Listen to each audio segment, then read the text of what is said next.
Assalamualaikum warahmatullahi wabarakatuh. Waalaikumsalam warahmatullahi wabarakatuh. Bismillahirrahmanirrahim. Alhamdulillahi rabbil alamin. Wassalatu wassalamu ala ashrafil anbiya'i wal mursalin, Sayyidina wa maulana Muhammadin wa ala alihi wa ashabihil mujahidin at-tahirin, amma ba'du. Saudara-saudara kaum muslimin rahimakumullah. Pada pertemuan kali ini kita akan membicarakan riwayat Nabi Adam alaihi salam. Nabi Adam diciptakan oleh Allah dari tanah dan merupakan manusia pertama serta bapa dari seluruh umat manusia. Pada saat Allah hendak menciptakan Nabi Adam, Allah berkata kepada malaikat, "Inni ja'ilun fil ardi khalifah." Aku akan menjadikan seorang khalifah di permukaan bumi. Malaikat dengan nada sedikit protes berkata, "Ataj'alu fiha may yufsidu fiha wa yasfiku ad-dima wa nahnu nusabbihu bihamdik wa nuqaddisu lak." Tuhan, apa perlunya engkau ciptakan seorang khalifah di permukaan bumi? Kelak kalau mereka berkembang biak, kerjanya hanya akan melakukan kerusakan, menumpahkan darah, saling bermusuhan satu sama lain. Sedangkan kami, kata malaikat, sudah cukup bertasbih memuji kebesaranmu. Allah kemudian menjawab, "Inni a'lamu ma la ta'lamun." Aku lebih tahu tentang apa yang kalian semua tidak mengetahuinya. Setelah diciptakan Nabi Adam daripada tanah, ditiupkan roh, maka Allah kemudian mengajarkan kepada Nabi Adam berbagai macam ilmu pengetahuan. Wa 'allama Adam al-asma'a kullaha. Kemudian Allah mengajarkan Nabi Adam nama-nama segala sesuatu. Nama merupakan simbol daripada ilmu. Nabi Adam akan dijadikan khalifah di permukaan bumi. Maka dibekali oleh Allah subhanahu wa ta'ala al-asma'a kullaha, nama-nama segala sesuatu. Yang dimaksud di sini ialah al-ulumal katsirah, ilmu pengetahuan yang banyak. Malaikat pada mulanya protes. Kami kan sudah cukup bertasbih Tuhan. Kami kan sudah cukup memujimu. Untuk apa lagi membuat manusia sebagai khalifah di permukaan bumi? Seolah-olah malaikat tidak setuju.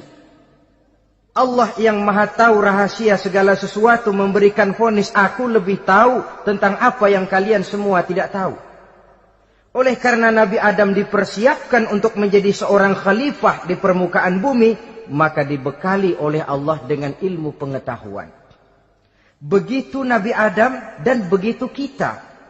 Karena bukan cuma Nabi Adam, kita pun oleh Allah dijadikan sebagai khalifah-khalifah di permukaan bumi ini.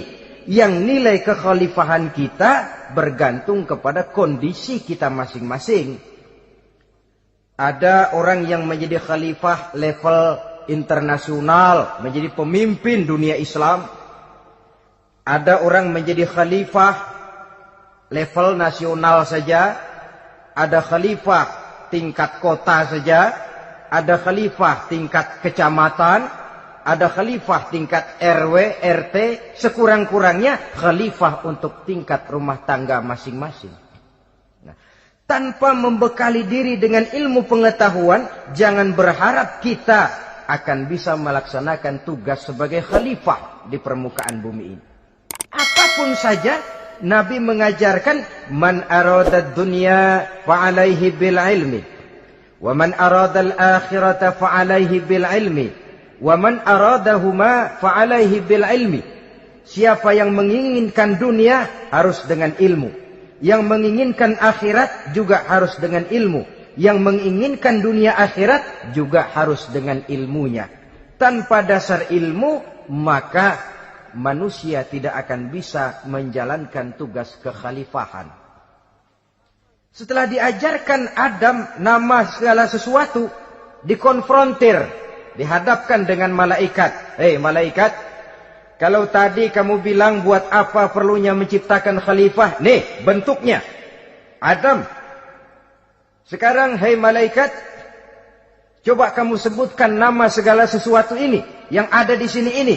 Malaikat berkata, Subhanaka la ilma lana illa ma 'allamtana. Ya Allah, kami tidak punya ilmu, kami tidak tahu semua itu kecuali apa yang telah Engkau ajarkan kepada kami. Kalau kamu tidak sanggup, Adam, sebutkan nama-nama semua itu. Adam menyebutkannya dengan lancar. Ketika itulah Allah memerintahkan malaikat untuk sujud kepada Nabi Adam alaihi salam. Sujud di sini bukan sujudul ibadah, sebab sujud ibadah kepada yang selain Allah haram.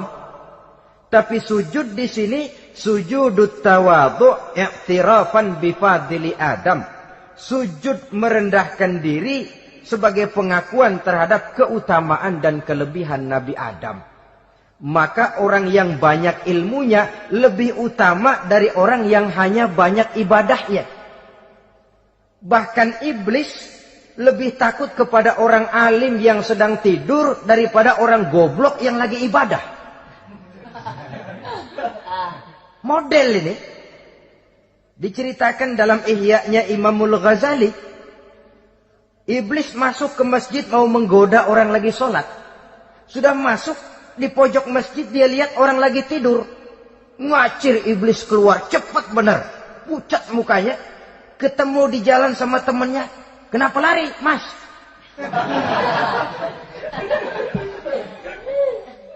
Kata temannya, saya mau goda orang sholat. Lalu tiba-tiba di pojok masjid saya lihat ada orang lagi tidur. Saya takut betul sama itu orang. Lari saya keluar. Loh, sama yang sembahyang sampean nggak takut, kok sama yang tidur takut bagaimana? Yang tidur itu orang alim. Yang lagi sembahyang itu orang goblok. Oh, godain orang goblok, saya colek juga dia lupa sembahyang. Tapi orang alim ini saya takut betul. Lah kalau diukur dengan malaikat waktu itu Nabi Adam, ibadahnya lebih banyak malaikat, jelas. Sudah bertasbih, sudah bertahmid malaikat. Nabi Adam baru diciptakan. Tapi kenapa Allah perintah malaikat sujud kepada Adam? I'tirafan bifadili Adam.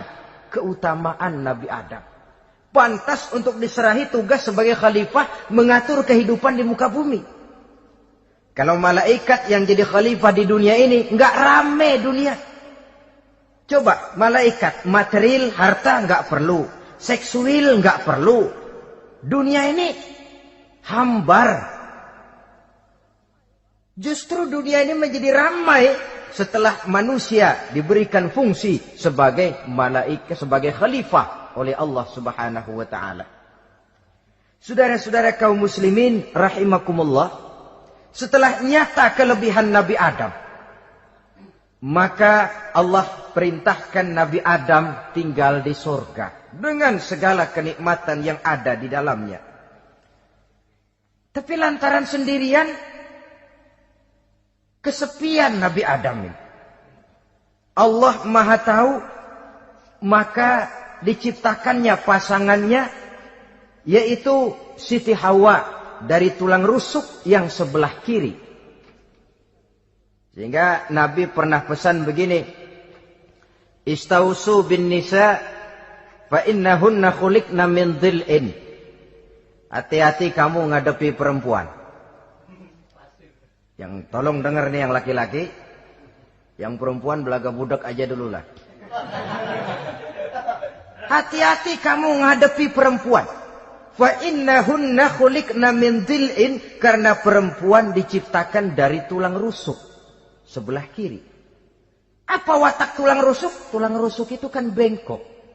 Perempuan tuh begitu, didiemin aja bengkok terus, dikerasin patah.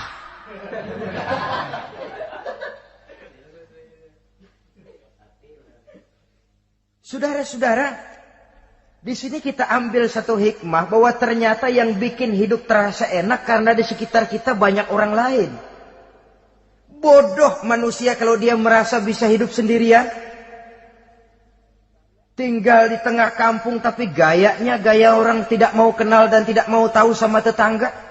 Jangankan di dunia, di sorga saja Nabi Adam karena sendiri, kesepian. Apa saudara mau tinggal di Jakarta? Apa saja di Jakarta, sudahlah milik saudara. Hotel Indonesia dikasih saudara, Hotel Borobudur punya saudara, Monas buntel bawa pulang. Semanggi ambil, tapi di Jakarta saudara tinggal sendirian. Kira-kira enak nggak? Ternyata yang bikin hidup terasa nikmat karena di sekitar kita banyak orang lain. Begitulah Allah ciptakan Siti Hawa. Setelah diciptakan Siti Hawa, natur manusiawi. Nabi Adam mau main pegang aja. Kata Allah, hai Adam, jangan kau sentuh sebelum kau bayar maharnya. Maharnya apa ya Allah? Maharnya antusalli ala Muhammadin sallallahu alaihi wasallam. Maharnya kau bersolawat kepada Nabi Muhammad. Manusianya belum lagi diciptakan tapi namanya sudah ada. Nurnya sudah ada. Bahkan dijadikan mas kawin antara Adam dengan Hawa. Karena itu dalam Islam sebenarnya urusan kawin itu bukan yang sulit. Maka jangan dipersulit. Tapi juga jangan digampang-gampangin.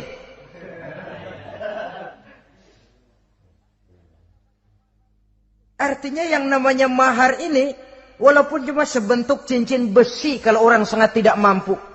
Bahkan dengan mengajarkan Fatihah saja sah sudah. Saya terima nikahnya Fulanah binti Fulan, dengan mas kawinnya saya ajarkan dia surah Fatihah. Kalau memang kere betul, tidak punya apapun, sah sudah itu. Agama ini mudah, karena itu jangan dipersulit, tapi juga jangan digampang-gampangin.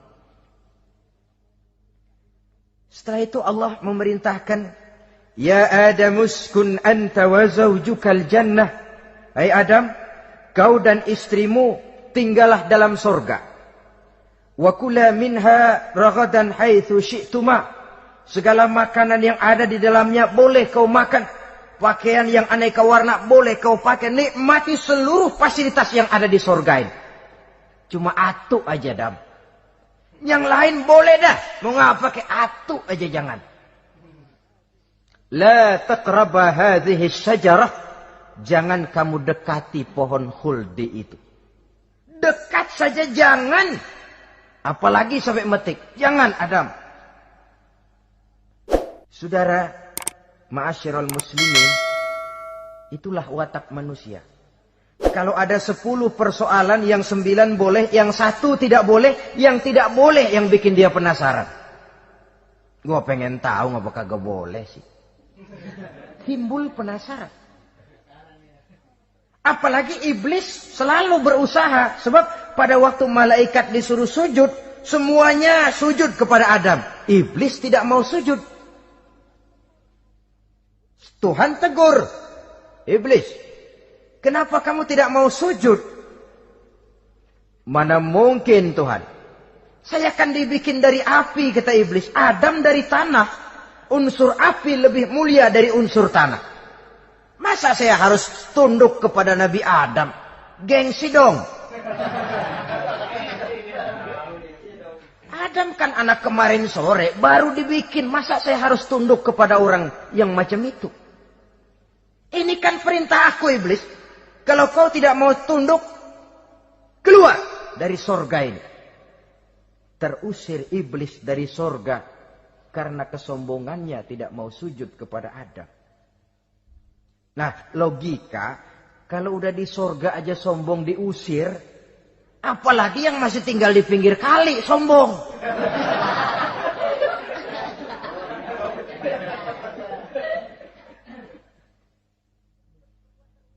Tapi sejak peristiwa terusirnya itu, iblis bikin proklamasi. Apa proklamasi iblis? Rabbi fanzirni ila yaumi yub'asun. Ya Allah, gara-gara Adam saya diusir dari surga. Saya minta kepadamu ya Allah, beri saya kesempatan sampai hari manusia dibangkitkan. Kata Tuhan, innaka minal munzarin. Oke, silakan. Mau apa iblis? Rabbi bima aghwaytani la uzayyinanna lahum fil ardi wa la ughwiyannahum ajma'in. Ya Tuhan, disebabkan engkau telah menyesatkan aku, akan aku hiasi mereka manusia dengan kejahatan yang ada di muka bumi ini, dan aku akan sesatkan mereka semua. Ini proklamasi iblis. Gara-gara Adam saya terusir dari surga, maka sejak saat ini Adam dan seluruh keturunannya musuh bebuyutan saya. Akan saya lakukan segala macam cara untuk menggelincirkan manusia agar mereka menjadi orang yang engkau murkai ya Allah. Kemudian Allah memberikan jawaban. Dialog ini saudara bisa lihat dalam surah Al-Hijr ayat 40, 41 sampai 44. Kata Allah apa? Inna ibadi laisa laka alaihim sultanun illa man ittaba'aka minal ghawin. Silahkan iblis. Yang lain barangkali bisa kau goda. Kecuali hamba-hambaku yang benar-benar hambaku, engkau tidak akan punya daya mempertipu mereka. Engkau tidak akan punya kemampuan menggelincirkan mereka. Kecuali kalau memang mereka sudah mau ikut pengaruhmu. Sepanjang mereka benar-benar menjadi hambaku, kata Allah, hamba Allah yang sebenarnya, mereka di luar kekuasaanmu iblis. Tapi kalau mereka sudah turun menjadi hamba harta, hamba dunia, hamba pangkat, budak jabatan, mereka itu yang bisa kau gelincirkan. Selama mereka masih tetap sebagai hambaku, kata Allah, mereka di luar jangkauan kekuatan dan kekuasaanmu iblis. Nah, sejak saat itu kan iblis selalu nyari jalan, nyari lantaran bagaimana Adam nih supaya dia tergelincir. Gara-gara dia saya diusir dari surga. Nguping terus iblis. Sampai akhirnya dia dapat berita tentang dilarangnya Nabi Adam mendekati pohon khuldi itu. Satu hari dengan muka sedih. Ya, iblis itu the best actor. Aktor ulung dia. Dengan roman muka sedih. Dia datang kepada Nabi Adam dan Siti Hawa. Kata Nabi Adam, iblis, ente kok tampangnya demek amat sih?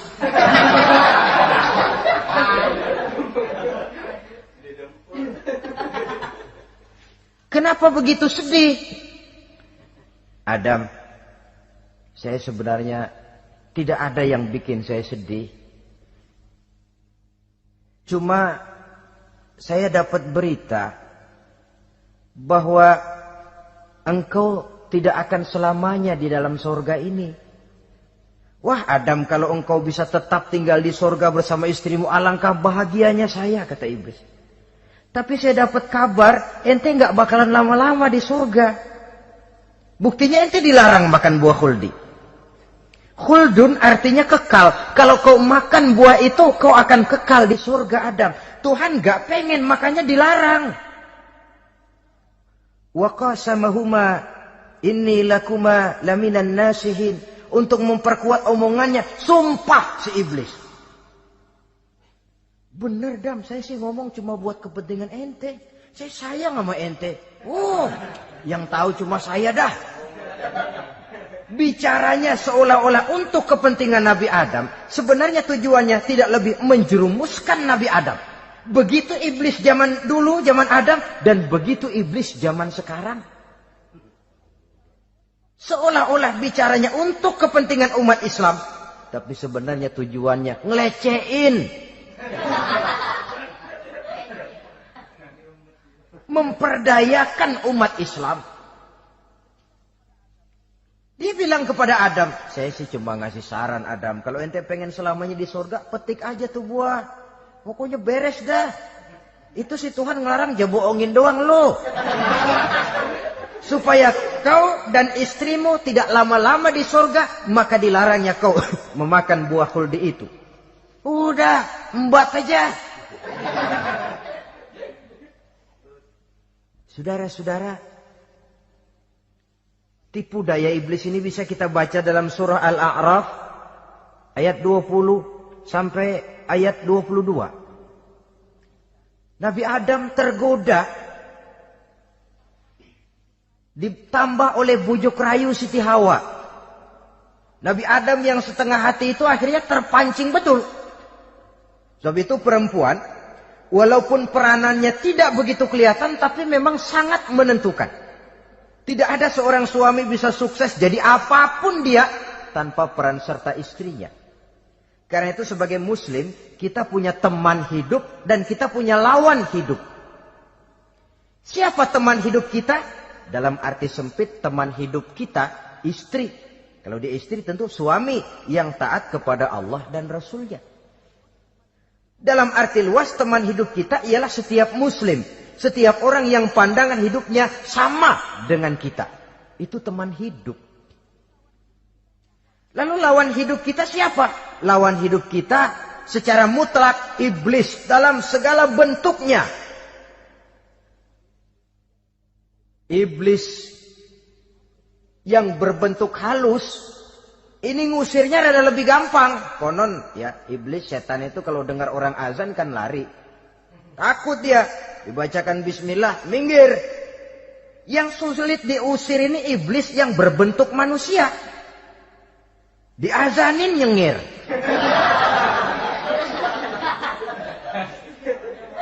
Gawat ini.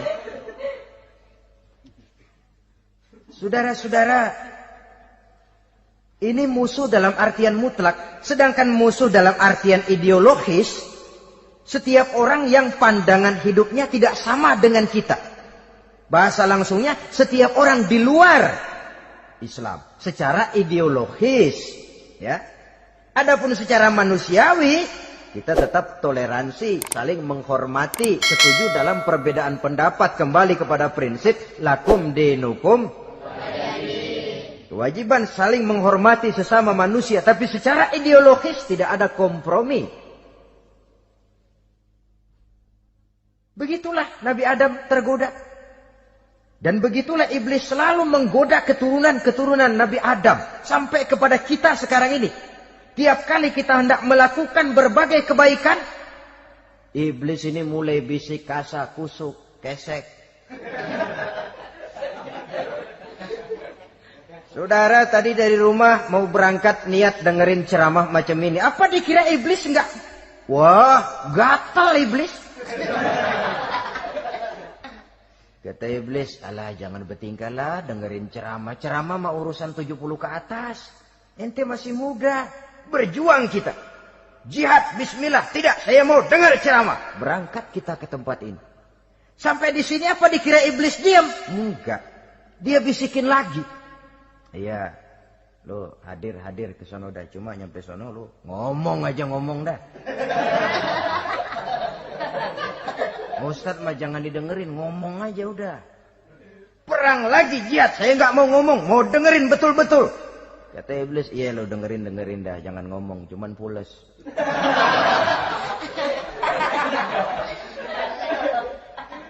Segala macam cara dilakukan oleh iblis untuk menggelincirkan manusia. Ketika Nabi Adam mengambil buah khuldi itu, datanglah murka Allah. Adam, seolah-olah kalau bahasa kita, kelewatan kamu Adam. Dari belum ada aku ciptakan kau. Barangkali kau merasa kesepian, aku ciptakan Hawa. Aku tinggikan derajatmu dari malaikat sampai malaikat sujud kepadamu. Aku perintahkan kau tinggal di surga dengan seluruh fasilitas yang ada di dalamnya. Cuma satu yang aku minta, jangan dekati pohon khuldi, engkau tidak sanggup Adam. Keluar dari surga ini. Terusir Nabi Adam dan Siti Hawa dari surga. Turun ke dunia ini. Turun terpisah lagi. Ya Allah. Orang itu kalau biasa susah, ketemu susah sih emang lalap namanya. Makanannya. Tapi biasa seneng ketemu susah. Ini yang kalau tidak kuat mental. Tengoklah zaman sekarang kan nih. Kalau tuan-tuan rajin baca pos kota. Kayaknya nyawa murah bener. Pasal duit 100, nyawa hilang. Pasal diputusin pacar, begon ditenggak. Gantung diri pakai tali plastik. Murah betul kelihatannya jiwa itu. Sehingga pantas kalau Nabi pernah katakan irhamu salasatan minan nas, sayangilah 3 macam manusia. Pertama, azizan zalla, orang mulia yang jatuh hina. Pejabat tinggi kalau pensiun kesian bener. Ya Allah. Udah nggak ada yang ngasih hormat, tanda tangan nggak laku. Azizan zalla. Orang mulia yang jatuh hina. Yang kedua, ghaniyan qad iftaqara. Orang kaya jatuh miskin. Dari hidup serba ada jatuh melarat. Yang ketiga, faqihan yal'abu bihil juhal. Ahli fikih ngerti hukum tapi dipermainkan oleh orang-orang bodoh yang kebetulan punya kekuasaan. Kalau keluar fatwa sesuai dengan pesan sponsor. Yang halal bisa jadi haram, yang haram dibikin remeng-remeng. Ahli fikih dipermainkan oleh orang bodoh. Kasihan betul. Terpisah Adam dengan Hawa ini. Adapun Nabi Adam turun menyesal dengan seluruh kesalahannya. Sujud, taubat, menangis. Menurut riwayat 300 tahun beliau sujud. Seraya membaca Rabbana zalamna anfusana wa illam taghfir lana wa tarhamna lanakunanna minal khasirin. Ini doanya Nabi Adam. Ya Allah, kami telah zolim kepada diri kami sendiri.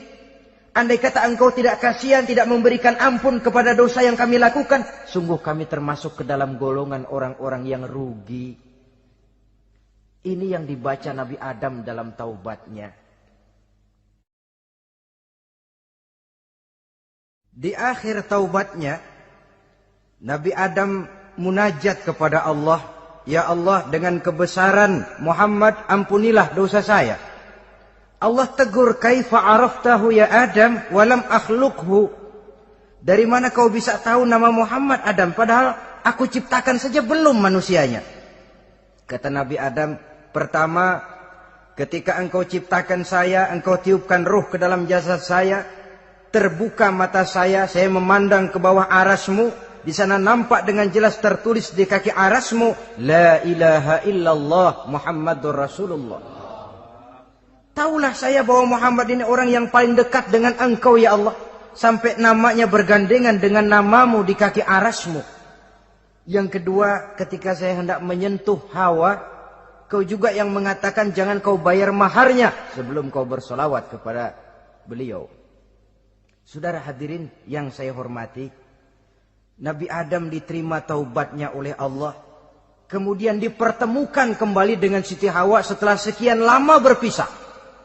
Pertemuan itu terjadi di satu dataran luas, di satu padang yang luas, yang sampai sekarang dinamakan dengan Padang Arafat.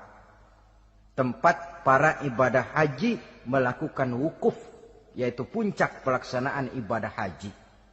Dan pertemuan itu sendiri terjadi di atas sebuah bukit kecil yang diabadikan dengan nama Jabal Rahmah di kawasan Arafat itu. Di atas Jabal Rahmah itu ada satu monumen kecil untuk mengabadikan pertemuan Nabi Adam dengan Siti Hawa. Lalu tinggallah keduanya di permukaan bumi ini. Oleh Allah diberikan karunia keturunan yang banyak.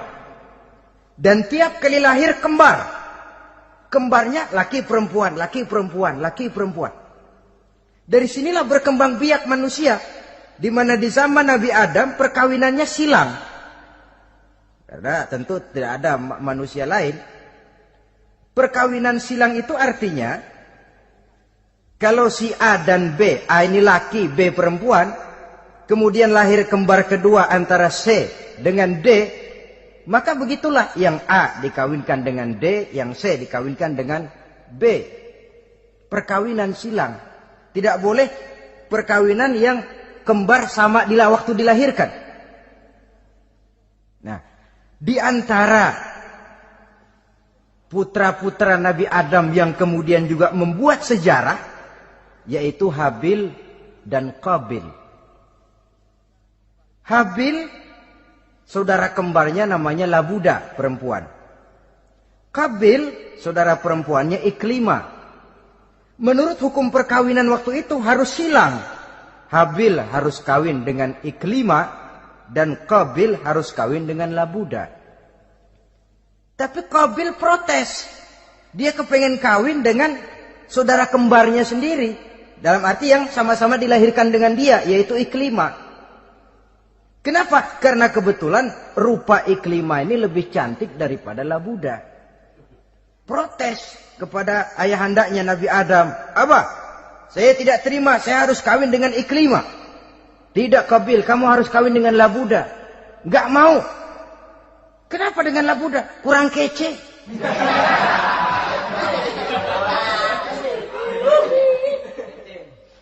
Bertengkar, Nabi Adam tidak berhasil menyelesaikan. Lalu diserahkan saja kepada Allah. Kata Allah begini saja, bikin korban. Kamu berdua, Habil, Qabil. Siapa yang korbannya aku terima, dia boleh kawin sama Iklimah.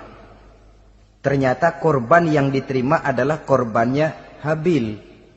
Jadilah Habil kawin dengan Iklimah. Tapi Qabil tidak puas. Dendam kesumatnya timbul, iblis ngilikin. Kresek-kresek. Akhirnya dibunuh saudaranya Habil ini. Inilah sejarah pembunuhan pertama dalam kehidupan manusia. Qabil membunuh Habil. Habis dibunuh bingung. Bagaimana naroknya ini mayat? Allah lalu memberikan petunjuk. Dalam Al-Ma'idah ayat 31 itu dijelaskan. Ada burung gagak berantem sama burung. Yang satu mati. Nah, oleh yang masih hidup, tanah ini dicakar-cakar sama kakinya dan sama paruhnya. Sehingga berbentuk lubang, bangkai saudaranya itu dimasukin ke lubang itu, lalu diuruk lagi pakai tanah. Oleh cakar kakinya dan paruhnya itu. Sehingga Qabil, cara ini bisa. Itulah sejarah penguburan pertama dalam perkembangan manusia. Oleh karena itu, Nabi memberikan penjelasan, man sanna sunnatan hasanatan falahu ajruha wa ajru man amila biha wa fi riwayatin wa ajru man tabi'aha. Siapa orang yang melakukan satu kebajikan, dia akan mendapat pahala dan pahala dari orang-orang yang mengikuti kebaikannya. Misalnya saudara membentuk pengajian. Ramai pengajian saudara. 1000 orang yang datang ngaji, 1000 orang saudara dapat pahala. Sponsor kebaikan. Sebaliknya, wa man sanna sunnatan sayyi'atan falahu ismuha wa ismu man amila biha, ay wa ismu man tabi'aha. Siapa yang memulai suatu kejahatan, dia akan mendapat dosa dan dosa dari orang-orang yang melakukan atau mengikuti kejahatannya. Umpamanya saudara mengadakan pesta. Lalu dalam pesta itu terjadi segala macam maksiat. Maka seluruh maksiat yang terjadi malam itu di tempat itu, saudara ikut dapat dosanya. Kenapa? Sponsor. Tiap kali ada pembunuhan, Qabil dapat andil dosa. Kenapa? Sponsor. Tapi kalau 2 orang muslim, ini masalahnya Habil nggak ngelawan kan, dibunuh. Tapi kalau 2 orang muslim berkelahi, kata Nabi apa? Apabila 2 orang muslim saling berbunuh-bunuhan, maka al-qatil wal maqtul finnar. Baik yang membunuh ataupun yang dibunuh, dua-duanya neraka. Sahabat heran, ya Rasul, kalau yang ngebunuh masuk neraka pantas, tapi ini yang dibunuh kenapa neraka juga? Soalnya sama-sama niat, cuman keduluan aja. Itu kan masalahnya. Andai kata dia nggak terbunuh, dia yang akan membunuh. Niat itu sudah ada. Nah kalau Habil ini dia tidak punya niat membunuh, dia memang dibunuh oleh Qabil. Saudara-saudara kaum muslimin rahimakumullah. Lalu dari situlah berkembang biak keturunan Nabi Adam alaihi salam.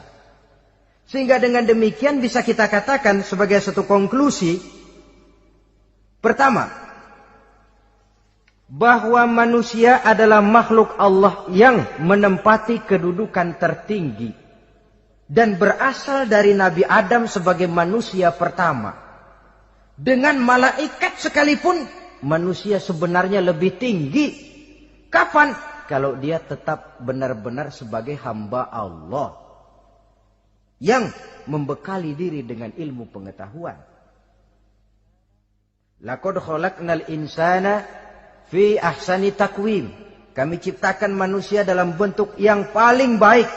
Dan ketinggian manusia itu tidak ditentukan oleh bahan-bahan dari mana manusia diciptakan. Tapi ditentukan oleh adanya roh yang ditiupkan ke dalam jasadnya dan kemampuan yang ditimbulkan oleh nilai-nilai rohaniah tadi. Kalau secara biologis kita ini semua bahannya sama. Dari saripati mak tanah yang menghasilkan buah yang dimakan oleh mak bapak kita, membentuk hormon, menghasilkan sperma, terjadi kerjasama yang baik antara ibu dan bapak, sehingga kemudian melahirkan kita ke alam dunia ini. Secara biologis bahan kita sama. Dan tidak itu yang menentukan ketinggian manusia. Walaupun keturunan juga mempengaruhi. Sebab sekarang ada istilah ramai orang bicara bayi tabung. Dan majelis ulama sudah memberikan fatwa kalau spermanya itu berasal dari sang bapak, tidak jadi masalah. Tapi kalau dari orang lain, haram. Yang lebih celaka lagi di negara maju, tidak lewat proses alam rahim. Jadi dalam satu tabung yang diberikan suhu yang mirip dalam kandungan, di situ dipertemukan antara sperma, air mani laki-laki, dengan ovum, air mani perempuan. Diberikan suhu yang mirip dalam kandungan, dan itu diharapkan bisa menghasilkan manusia lewat tabung kaca itu. Saya tidak sanggup bayangkan kalau sekarang orang tanya usul asal-usul kita, kan kita masih enak jawab. Kamu anak siapa? Oh, bapak saya Fulan, ibu saya Fulana. Oh, kenal saya. Tapi manusia yang akan datang kalau proyek ini berhasil, bapakmu siapa? Enggak tahu, saya dulu keluar dari tabung, Pak. Rendah betul martabat manusia. Sama saja dengan ada perempuan pernah protes, Pak, Islam itu enggak adil katanya. Kenapa? Masa dalam Islam laki-laki boleh kawin lebih dari satu, tapi perempuan enggak boleh kawin lebih dari satu. Supaya sama-sama adil, boleh dong perempuan punya laki lebih dari satu. Saya bilang, justru disitulah Islam itu hendak menjaga martabat manusia. Suami punya istri empat-empatnya lalu hamil, bapaknya jelas. Tapi kalau perempuan satu punya suami 4 lalu hamil, bapaknya yang mana ya?